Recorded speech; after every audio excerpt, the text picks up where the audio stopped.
दोस्तों नमस्कार। ये है मार्गदर्शन फॉर सिविल सर्विसेज। मैं अनुराग चौधरी। दोस्तों आज की वीडियो में हम सॉल्व करेंगे टीजीटी, पीजीटी और एलटी ग्रेड परीक्षा के लिए नागरिक शास्त्र के महत्वपूर्ण प्रश्नों का प्रैक्टिस सेट। ये प्रश्न अन्य परीक्षाओं जैसे गवर्नमेंट इंटर कॉलेज प्रवक्ता, गवर्नमेंट डिग्री कॉलेज, उच्चतर शिक्षा असिस्टेंट प्रोफेसर, केंद्रीय विद्यालय संगठन और नेट जेआरएफ आदि परीक्षाओं के लिए बहुत ही उपयोगी हैं। तो आइए शुरू करते हैं आज का वीडियो। टीजीटी, पीजीटी और एलटी ग्रेड परीक्षा के लिए नागरिक शास्त्र के महत्वपूर्ण प्रश्नों का प्रैक्टिस सेट। पहला प्रश्न है दोस्तों, अधिकारों के विधिक सिद्धांत की मान्यता क्या है? तो ऑप्शन है आपके, अधिकार राज्य की कृति हैं, अधिकार नैसर्गिक हैं तथा राज्य उन्हें केवल मान्यता प्रदान करता है, अधिकार राज्य से पूर्ववर्ती हैं या अधिकार सुनिश्चित तथा स्थिर हैं। तो आप जान लीजिए अधिकारों के विधिक सिद्धांत की मान्यता ये है कि अधिकार राज्य की कृति हैं।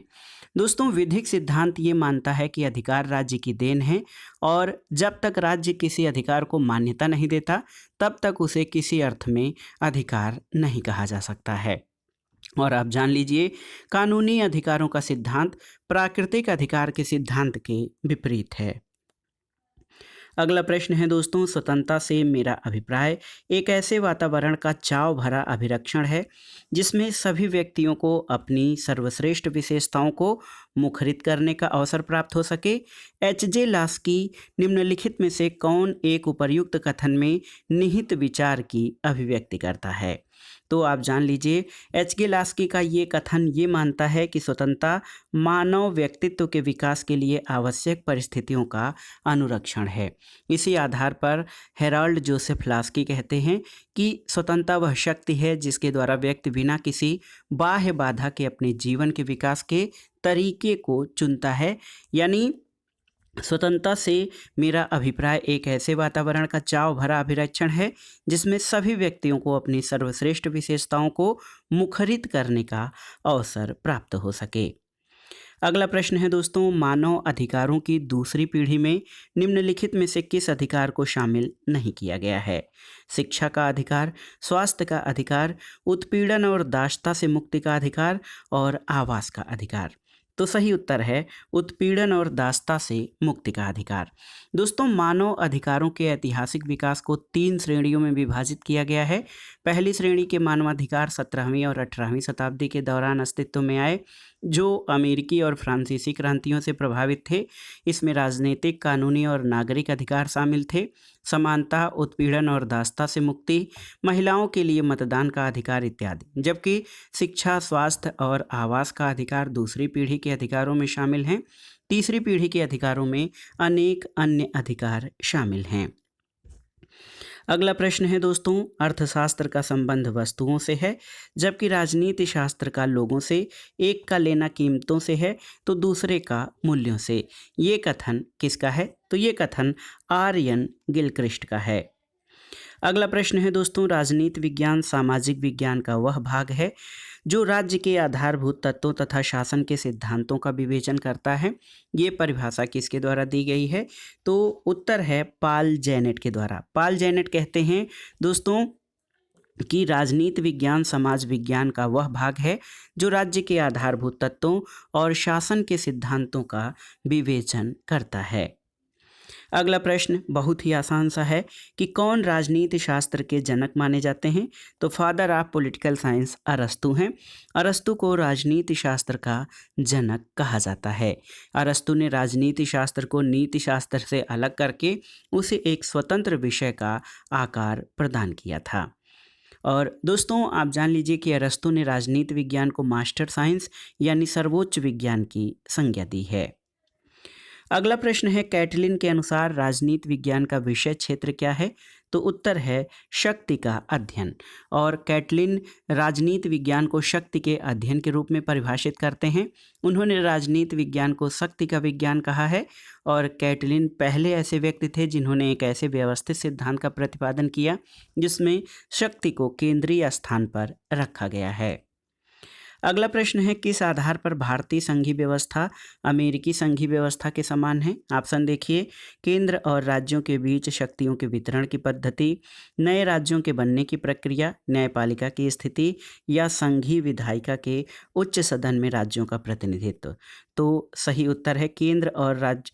सही उत्तर क्या हो जाएगा? न्यायपालिका की स्थिति, ऑप्शन सी। दोस्तों, न्यायपालिका की स्थिति के आधार पर भारतीय संघीय व्यवस्था अमेरिकी संघीय व्यवस्था के सदृश है। और आप जान लीजिए, संघीय न्यायपालिका राज्य की न्यायपालिका अलग अलग हैं। दो प्रकार की नागरिकता हैं, दो प्रकार की सेवाएं हैं। संघीय सेवा और राज्य सेवा ये अमेरिकी संघ की विशेषता है। भारतीय संविधान में संघ सरकार शक्तिशाली है। संघ और राज्यों का एक ही संविधान है। न्यायपालिका एकीकृत है। एकल नागरिकता है। संघ सेवा, राज्य सेवा और अखिल सेवा का प्रावधान है। ये भारतीय संघ में है। तो अगर हम न्यायपालिका, केवल न्यायपालिका की स्थिति के आधार पर देखें तो दोस्तों, इसमें भारतीय संघीय व्यवस्था अमेरिकी संघीय व्यवस्था के समान है। अगला प्रश्न है दोस्तों, मदन मोहन पुंछी आयोग जो है किसके अध्ययन के लिए नियुक्त हुआ था, आपको बताना है। ये बहुत ही महत्वपूर्ण प्रश्न है। तो उत्तर है सेंटर स्टेट रिलेशंस। और आप जान लीजिए दोस्तों, MM पुंछी आयोग या मदन मोहन पुंछी आयोग केंद्र राज्य संबंधों की समीक्षा के लिए 2005 में सर्वोच्च न्यायालय के पूर्व मुख्य न्यायाधीश MM पुंछी की अध्यक्षता में गठित किया गया था। अगला प्रश्न है, भारतीय संविधान में समवर्ती सूची को कौन से देश के संविधान से लिया गया है? तो उत्तर है ऑस्ट्रेलिया के संविधान से। अगला प्रश्न है, प्रस्तुत विकल्पों में से भारतीय संसद के संयुक्त अधिवेशन की अध्यक्षता कौन करता है? तो प्रधानमंत्री, राष्ट्रपति, उपराष्ट्रपति या लोकसभा अध्यक्ष? तो सही उत्तर है लोकसभा स्पीकर।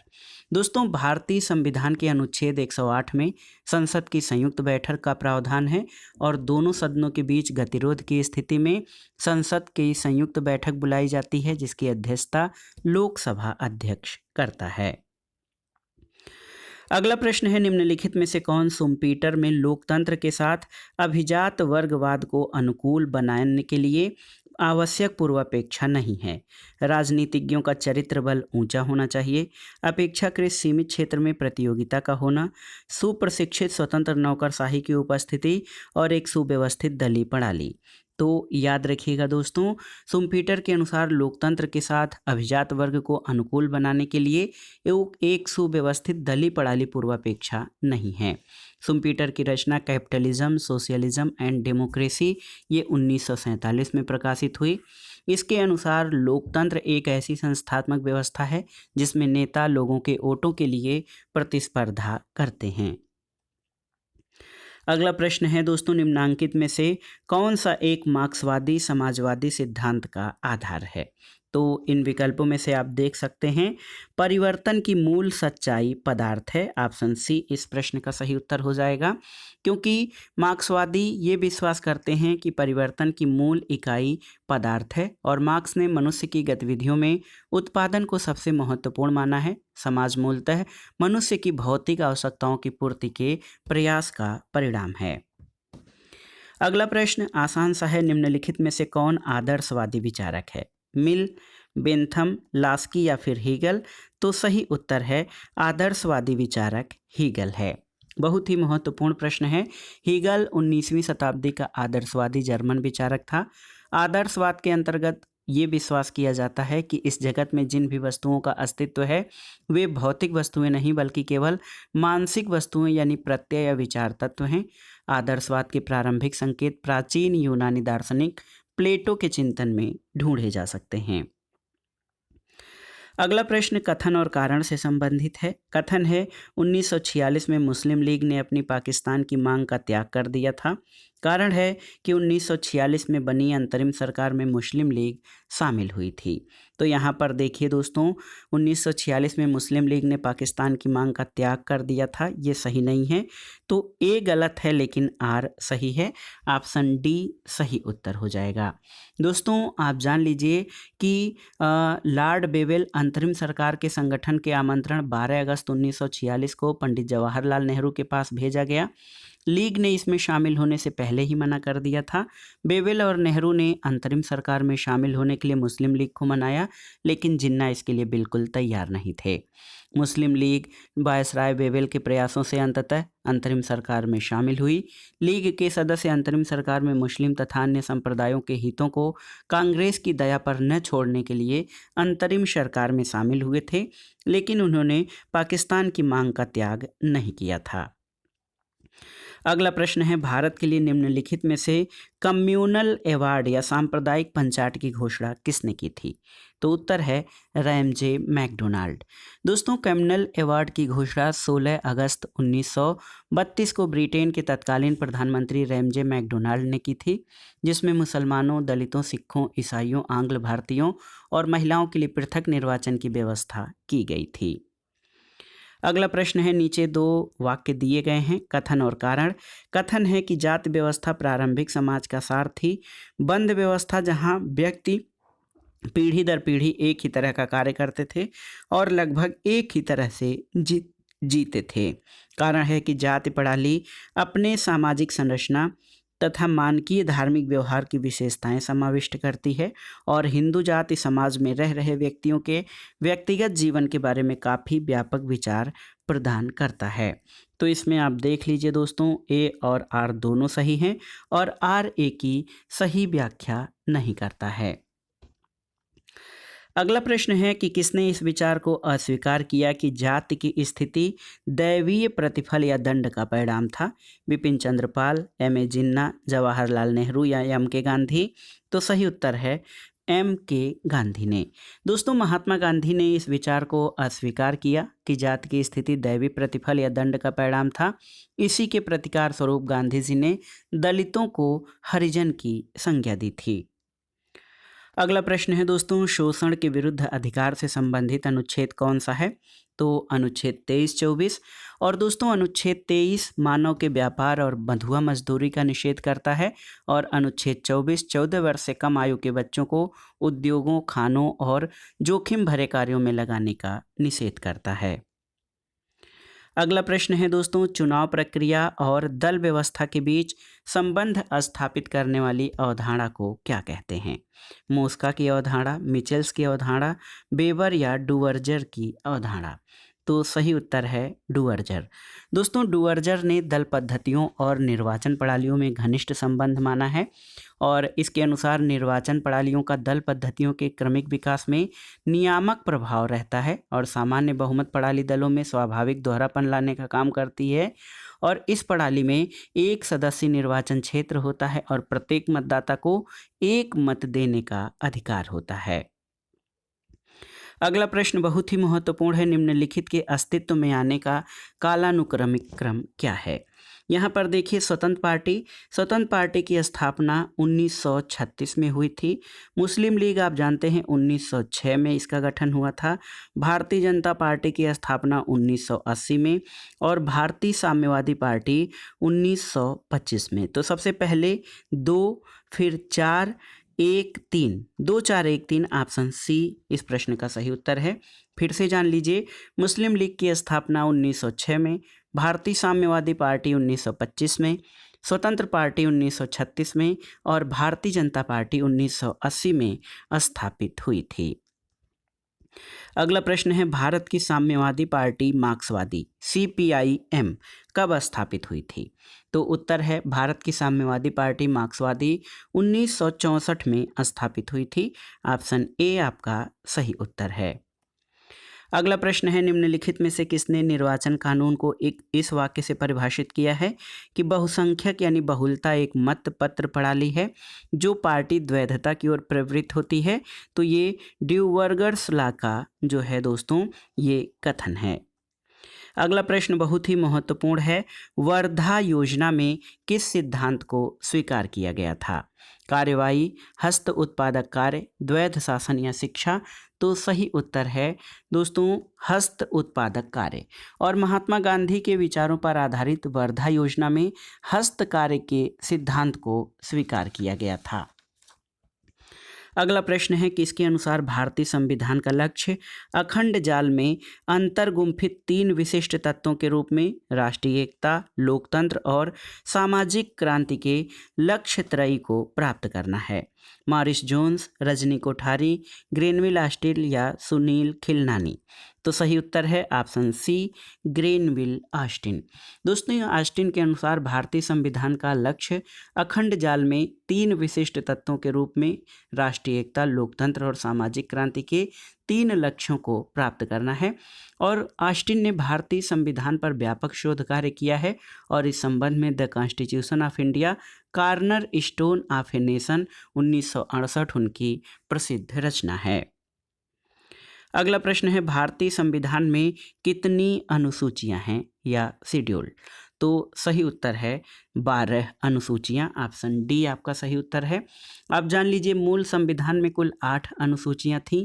वर्तमान में प्रथम संविधान संशोधन 10वीं अनुसूची 52वें संविधान संशोधन के द्वारा, और इसके अलावा 11वीं अनुसूची 73वें संविधान संशोधन के द्वारा, 12वीं अनुसूची 74वें संविधान संशोधन के द्वारा जोड़ी गई है। तो अब 8 और 4 कुल 12 अनुसूचियां हैं।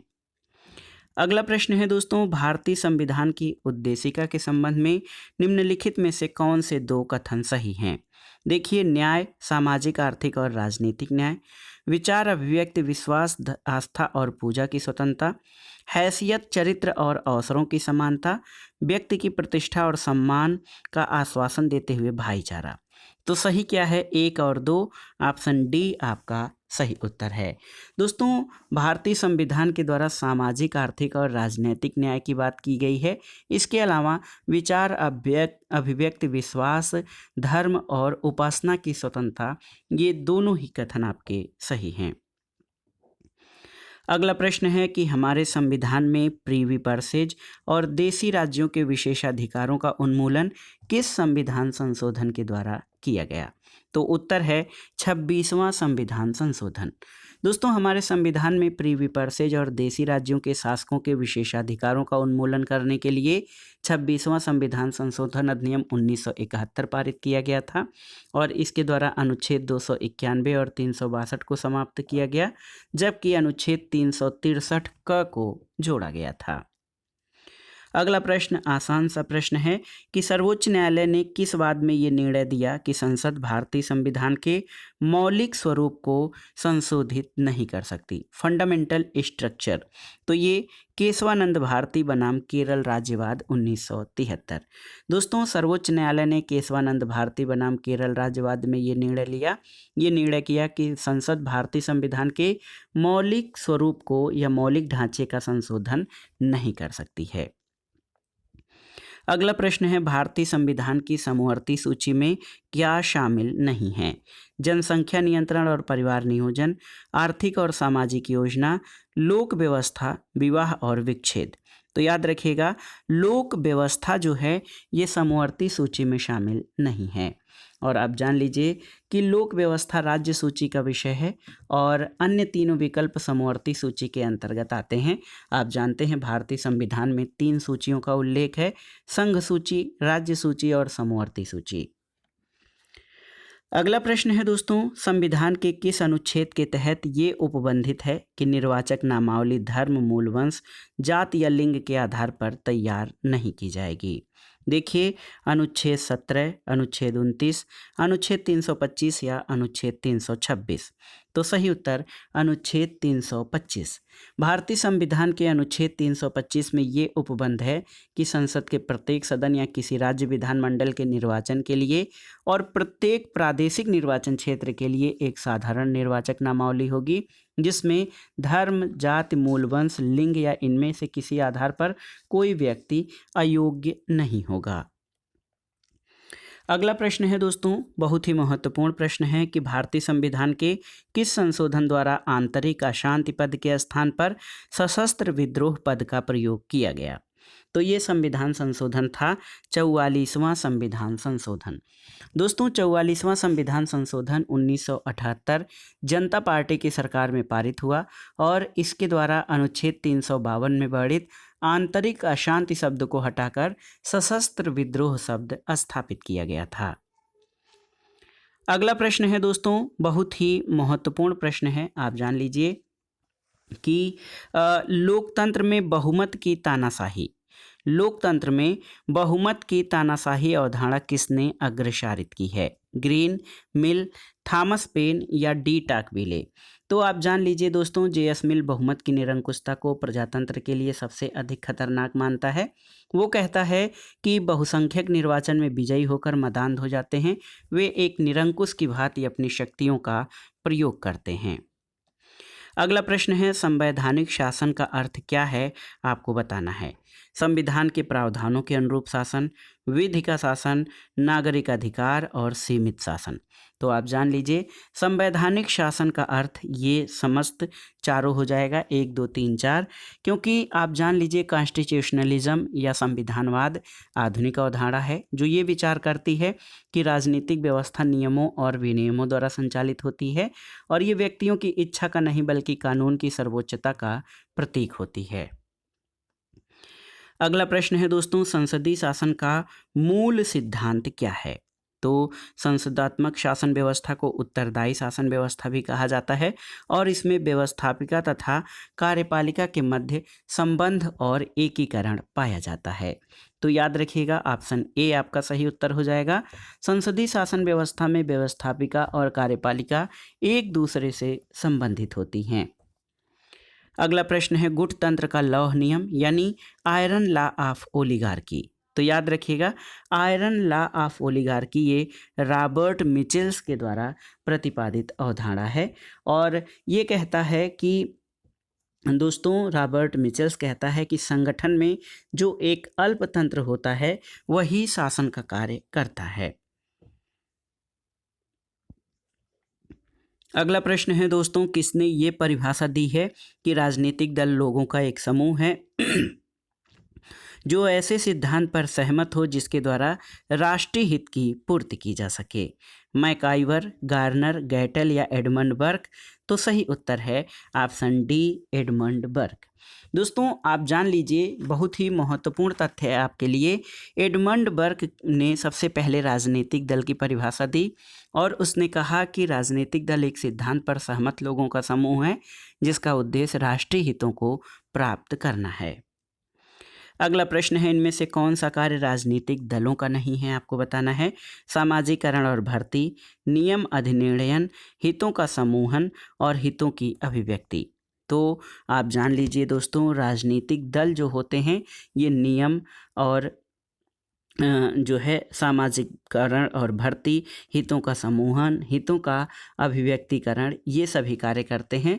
नियम अधिनियमन राजनीतिक दलों के कार्य नहीं हैं। तो याद रखिएगा नियम अधिनियमन जो हैं वो राजनीतिक दलों के कार्यों में शामिल नहीं है, जबकि राजनीतिक दल सामाजिकरण और भर्ती, हितों का समूहीकरण, हितों का अभिव्यक्तिकरण, जन जागरूकता, राजनीतिक शिक्षा ये सभी प्रदान करते हैं। नियम अधिनियमन राजनीतिक दलों का कार्य नहीं है। अगला प्रश्न है, ग्रेबियल आमंड के द्वारा हित समूहों की एक श्रेणी के रूप में किसको प्रस्तुत नहीं किया गया है? देखिए संस्थागत हित समूह, संघीय या साहचर्य हित समूह, गैर संघीय या असाहचर्य हित समूह और अभिवृत्तिक हित समूह। तो आप जान लीजिए दोस्तों महत्वपूर्ण प्रश्न है, ग्रेबियल आमंड द्वारा हित समूहों की श्रेणी के रूप में अभिवृत्तिक हित समूह को प्रस्तुत नहीं किया गया है। अगला प्रश्न है, दबाव समूहों को अनाम साम्राज्य की संज्ञा किसने दी है? अनाम या गुमनाम? बताइए दबाव समूहों को अनाम साम्राज्य या गुमनाम साम्राज्य की संज्ञा किसने दी है? तो उत्तर है S.E. फाइनर ने। दोस्तों S.E. फाइनर ने दबाव समूहों को अनाम साम्राज्य की संज्ञा दी है। D.D. मैकिन ने इसे अदृश्य सरकार कहा है। अगला प्रश्न कथन और कारण से संबंधित है। कथन है कि मध्य युग में यूरोप में संप्रभुता की अवधारणा विकसित नहीं हो सकी, बिल्कुल सही है। कारण है कि मध्य युग में सामाजिक व्यवस्था विकेंद्रीकृत और ईसाइयत से व्याप्त थी, तो बिल्कुल सही है। कथन और कारण जो हैं दोस्तों दोनों सही हैं और कारण कथन की सही व्याख्या करता है। ऑप्शन ए आपका सही उत्तर है, क्योंकि मध्य युग में यूरोप की जो राजनीतिक व्यवस्था थी ये सामंतवाद पर आधारित थी, जिसमें राज्य शक्ति जमींदारों, सामंतों और सरदारों में बटी रहती थी। मध्य युग में संप्रभुता या किसी एक संप्रभु सत्ता की अवधारणा विकसित नहीं हो सकी, क्योंकि ये संपूर्ण सामाजिक व्यवस्था विकेंद्रीकृत और ईसाईयत में व्याप्त थी। अगला प्रश्न है, निम्नलिखित में से कौन एक एकीकृत सत्ता की आवश्यकता का बचाव नहीं करता है? बोदा, हाब्स, क्रैब या ऑस्टिन? तो सही उत्तर है क्रैब। और आप देख सकते हैं दोस्तों, डिग्विट, लास्की, लिंडसे, फिगिस, मेटलैंड, गियरके और क्रैब ये संप्रभुता के बहुलवाद का समर्थन करते थे। बोदा, हाब्स और ऑस्टिन एकलवादी संप्रभुता के समर्थक थे और एकीकृत सत्ता का समर्थन करते थे। क्रैब ने एक जो है महत्वपूर्ण कथन कहा है कि राज्य विधि का नहीं वरन विधि राज्य का निर्माण करती है, और क्रैब बहुलवादी विचारक हैं। अगला प्रश्न है, वास्तविक और कानूनी संप्रभुता। देखिए, साथ साथ रह सकते हैं, एक दूसरे के विपरीत हैं, शक्ति द्वारा प्राप्त किए जा सकते हैं और इनका एक दूसरे से कोई संबंध नहीं है। तो उत्तर है वास्तविक और कानूनी संप्रभुता दोनों साथ साथ रह सकते हैं। दोस्तों, वैध प्रभु कानूनी प्रभु के समान है, जबकि कानूनी संप्रभुता अपनी शक्ति के लिए वास्तविक प्रभु पर निर्भर होते हैं। जैसे लोकतांत्रिक शासन प्रणाली में जनता वास्तविक संप्रभु होती है, दोनों प्रभुसत्ताएं साथ साथ रह सकती हैं। वैधानिक प्रभुसत्ता वह सत्ता है जो विधान की दृष्टि से सर्वोच्च शक्ति है और राज्य में सारे कानून उसी के नाम से लागू और प्रचलित किए जाते हैं। अगला प्रश्न है, निम्नांकित में से किस राज्य की व्यवस्थापिका का दूसरा सदन विश्व का सबसे कमजोर उच्च सदन माना जाता है? तो उत्तर क्या हो जाएगा? उत्तर है आपका ब्रिटेन। दोस्तों, ब्रिटेन की संसद सबसे प्राचीन संसद है, इसे समस्त संसदों की जननी कहा जाता है। द्विसदनात्मक ढांचे वाले ब्रिटेन की व्यवस्थापिका की लॉर्ड सभा दूसरा सदन यानी विश्व का सबसे कमजोर उच्च सदन माना जाता है। ये मात्र विलंबनकारी सदन का कार्य कर रहा है। ब्रिटेन में लॉर्ड सभा को उच्च सदन और कॉमन सभा को निम्न सदन कहा जाता है। लॉर्ड सभा के सदस्यों का चयन वंशानुगत होता है। अगला प्रश्न है, कौन सा अनुच्छेद संवैधानिक अदालतों की स्थापना के लिए प्रावधान करता है जो संयुक्त राज्य अमेरिका की न्यायिक शक्तियों का उपयोग करता है? तो ये यूएसए के संविधान पर आधारित प्रश्न है, तो सही उत्तर है अनुच्छेद 3। अमेरिकी संविधान के अनुच्छेद 3 में न्यायिक शक्तियों का उल्लेख किया गया है। इस देश का सर्वोच्च कानून संविधान है और संविधान में नागरिकों के अधिकार, शक्तियों का पृथक्करण और न्यायिक पुनरावलोकन को शामिल किया गया है। अगला प्रश्न है दोस्तों, हाब्स ने अपने चिंतन में किस प्रकार की शासन पद्धति को श्रेष्ठ स्वीकार किया है? तो कुलीन तंत्र, राजतंत्र, जनतंत्र या अधिनायक तंत्र? तो सही उत्तर क्या हो जाएगा? दोस्तों, सही उत्तर ऐसे तो अधिनायक तंत्र हो जाएगा। देखिए, सही उत्तर अधिनायक तंत्र को सर्वश्रेष्ठ माना है, लेकिन अगर देखा जाए तो राजतंत्र को उसने निरंकुश राजतंत्र, देखिए निरंकुश राजतंत्र जो है वो हाब्स उसे सर्वश्रेष्ठ शासन पद्धति कहता है, क्योंकि हाब्स ने अपने सामाजिक समझौते के सिद्धांत के द्वारा निरंकुश राजतंत्र की अवधारणा प्रस्तुत की है और वो अधिनायक तंत्र या जिस पर किसी का कोई रोक टोक नहीं होता है ऐसी शासन को जो है बढ़ावा देने का कार्य करता है। तो हाब्स ने अपने चिंतन में दोस्तों निरंकुश राजतंत्र को श्रेष्ठ स्वीकार किया है और यहाँ केवल राजतंत्र है तो वो सही नहीं होगा, यहाँ पर अधिनायक तंत्र आपको सही मानना पड़ेगा। अगला प्रश्न है, किस देश में प्रत्यक्ष प्रजातंत्र यानी डायरेक्ट डेमोक्रेसी है?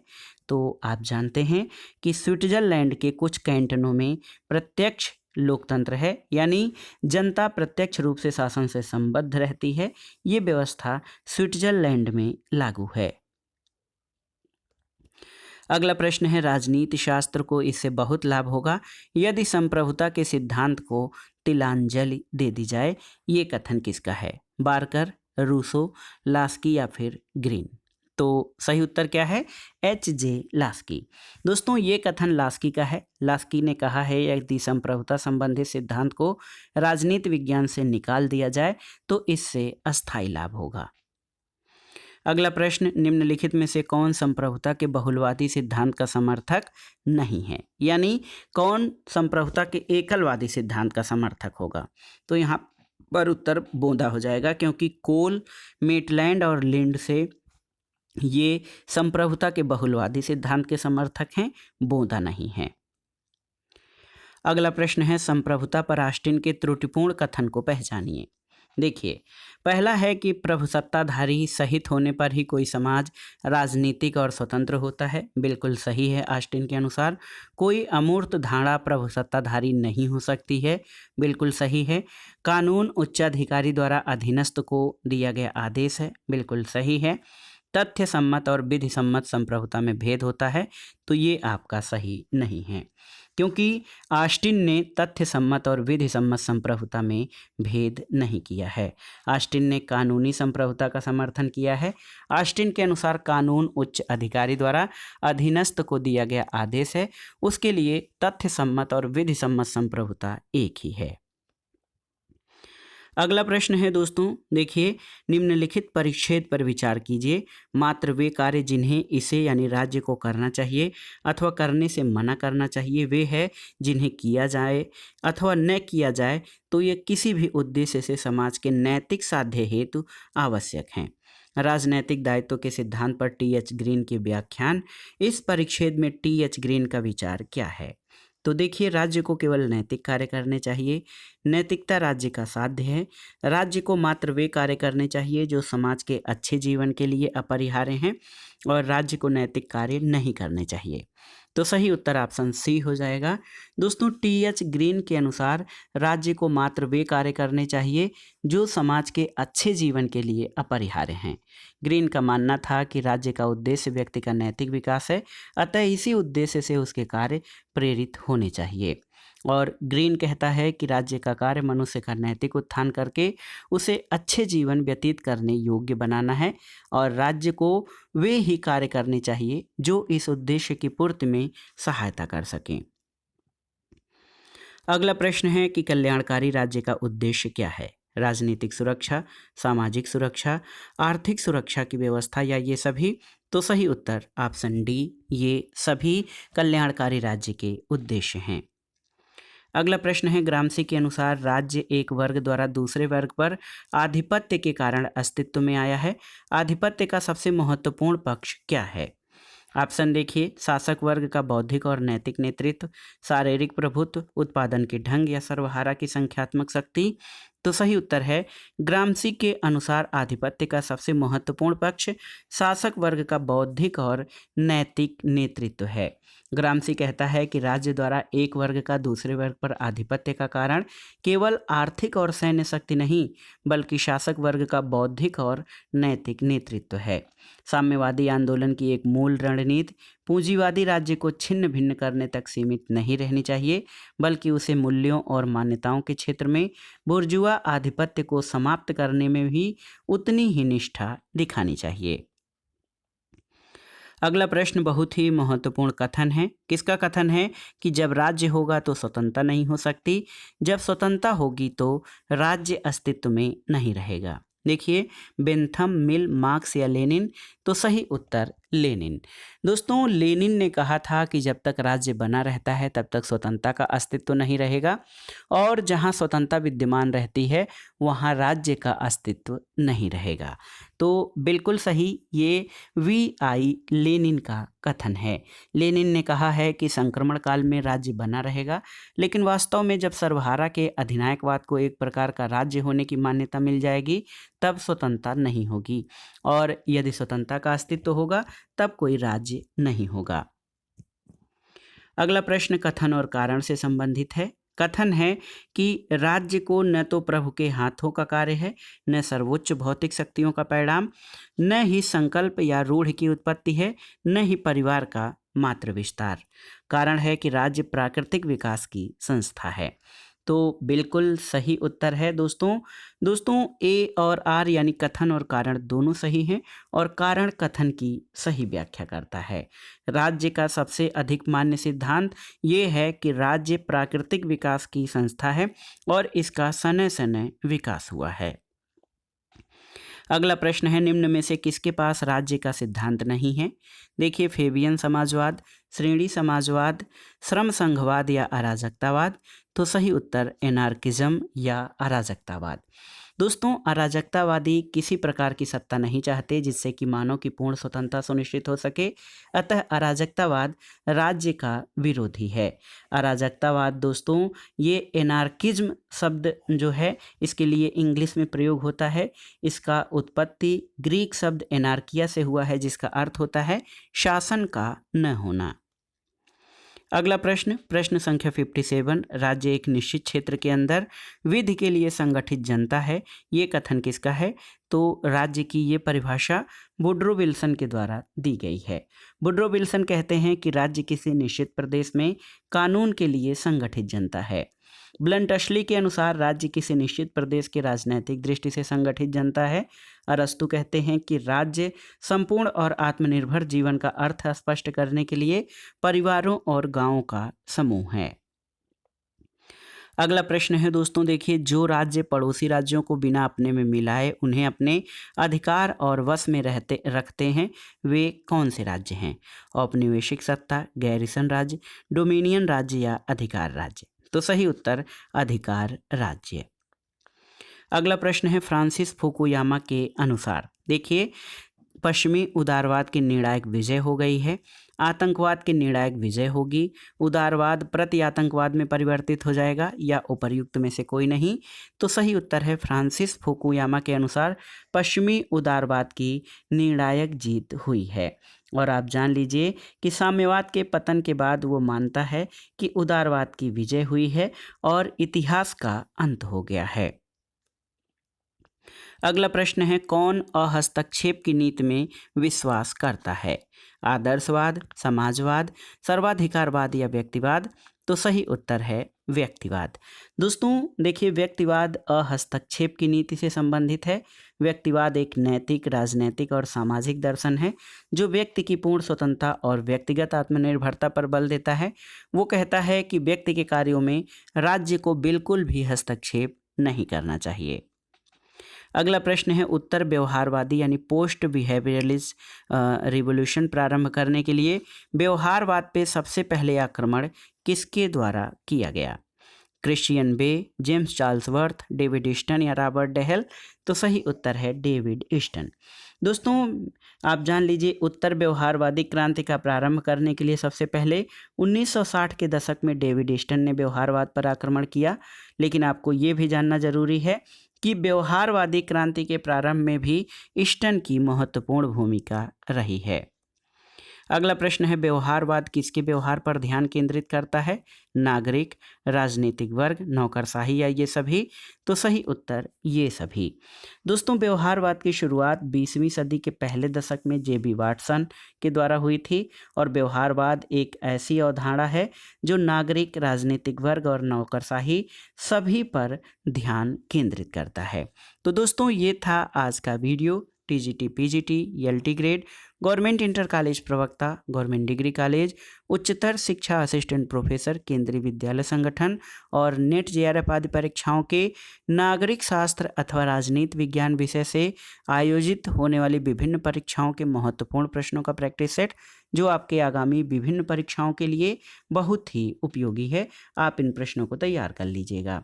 वीडियो आपको कैसा लगा हमें कमेंट बॉक्स में ज़रूर बताइएगा। वीडियो को लाइक करें, शेयर करें और इस चैनल मार्गदर्शन फॉर सिविल सर्विसेज को सब्सक्राइब करें। वीडियो देखने के लिए धन्यवाद दोस्तों। नमस्कार।